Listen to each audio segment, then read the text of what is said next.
Bonjour et bienvenue dans ce flash d'information.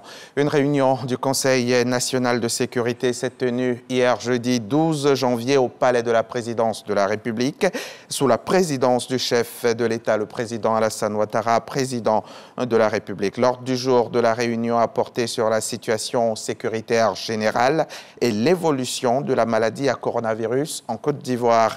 Concernant ce deuxième point, le président de la République exhorte toutes les populations vivant en Côte d'Ivoire à continuer à respecter les consignes de protection et à se faire vacciner contre cette maladie.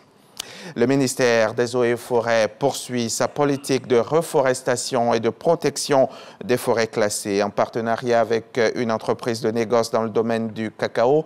Un programme de réhabilitation et de protection de la forêt classée de Dacioko dans le département de Fresco au sud-ouest de la Côte d'Ivoire va voir le jour.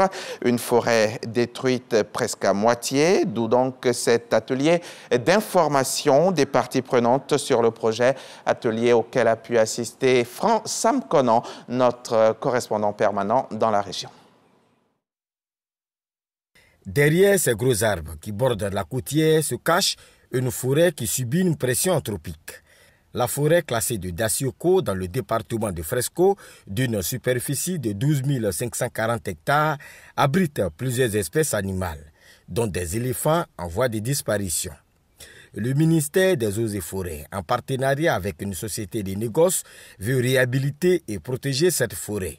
Le projet Dacioko est une belle illustration de notre volonté de travailler avec les structures étatiques pour assurer la protection et la restauration d'une forêt ô combien symbolique pour la Côte d'Ivoire.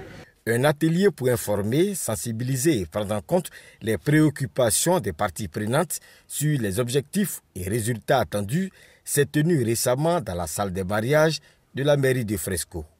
C'est dans notre bande que nous vivons. C'est là qu'on mange.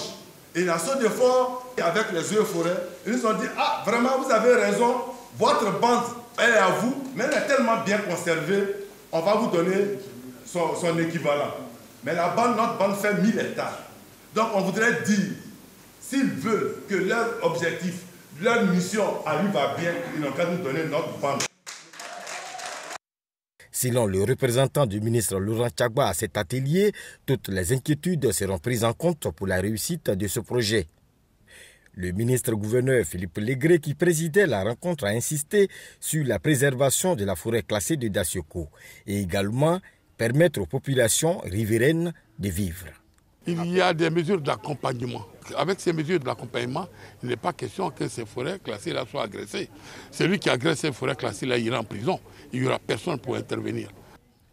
Après cet atelier d'information, la deuxième phase va consister à la collecte des données pour établir l'état des lieux de la forêt et de la zone périphérique. De retour ici à Abidjan, je vous emmène à l'ENA, l'École nationale d'administration, où s'est tenue récemment l'Assemblée générale de la mutuelle sociale du corps préfectoral de Côte d'Ivoire.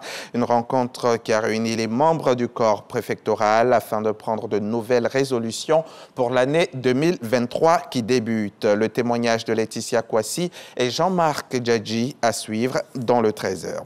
La Cour constitutionnelle a publié la nuit dernière les résultats définitifs des élections législatives tenues au Bénin dimanche dernier 8 janvier. Les sages confirment les résultats provisoires de la commission électorale qui donne une majorité confortable aux Cantalons et un quart des 109 sièges aux partis d'opposition, les démocrates. Le taux de participation a été revu à la baisse. Le temps des recours s'ouvre maintenant après les résultats définitifs.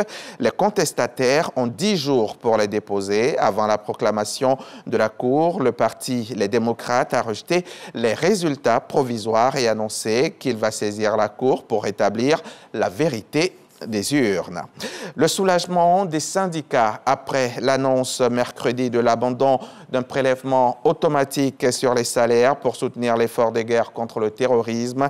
Nous sommes au Burkina Faso. Mercredi, le Conseil des ministres a entériné la création d'un fonds de soutien patriotique pour financer notamment la formation et l'équipement des volontaires pour la défense de la patrie. Doté de 100 milliards de francs CFA, ce fonds sera financé notamment par des taxes sur des produits contre contre le tabac ou l'alcool. Les Burkinabés pourront aussi contribuer sur la base du volontariat, contrairement au projet initial qui prévoyait un prélèvement de 1% sur le salaire de chaque travailleur burkinabé.